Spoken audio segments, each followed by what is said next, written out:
All right, we're here with Terrence Harris, Pensacola High head basketball coach, and this time of year there's always excitement, there's always enthusiasm. So what has you excited about your team? This year I got a group of guys, they're scrappy. They play hard.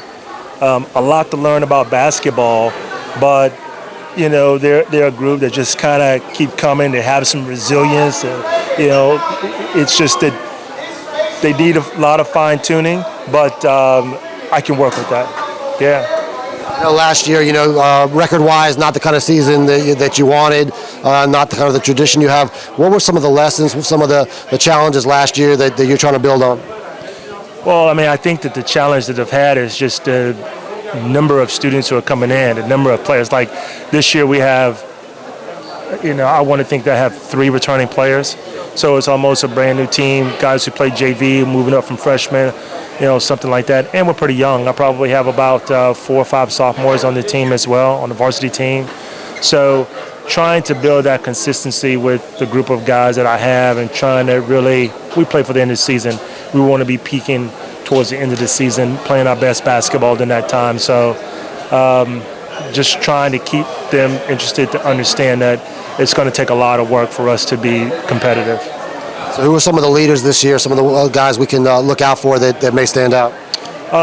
Colin Eccles. Colin is a sophomore. He played varsity last year as a freshman, and I'm going to expect a lot of minutes out of him this year.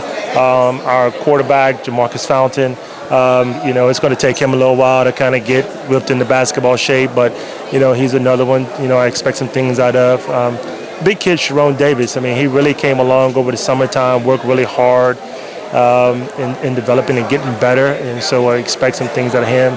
Noah Jones, he's also a sophomore, and last year as a freshman, at the beginning of the year, he was starting for me. So I expect a lot, out of him as well. It's just gonna, it's a lot for the younger kids to take on at this level, but hopefully they're up for the challenge. By the time we get to the end of the year, they should be playing like juniors.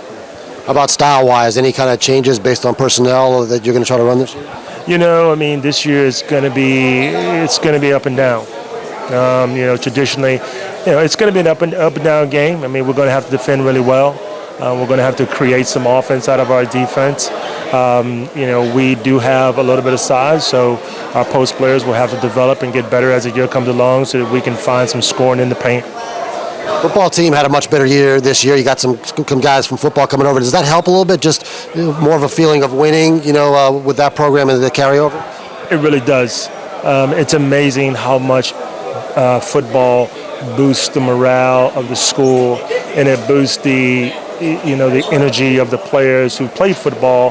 The expectancy is to win, and football players always help because they're just tougher. Just tougher kids. They defend. They play hard. And that's what you want out of any team that you're coaching. You have to play hard first. And throughout the years and previous years, I've actually had to try to get players to play hard. Whereas with the number of football players that I have this year, they come at it, they come ready. They're actually competitive. Finally, you've had many great players over the years, guys like Shondarius Coward, those kind of guys. How much do you keep in contact with those guys? How much is keeping them maybe around the program a little bit helpful? Well, the good thing about many of those players is that they're still playing. So it's hard to keep them around. Caleb Young is at Morehouse. My son, Brian, he's at Spring Hill. Isaiah is transferred from FAU. He's playing at Radford. Shondarius just left this past couple weeks, and he's going back to Canada to play. But when they are around, they do get a chance to kind of talk with young guys, and most of them know who they are.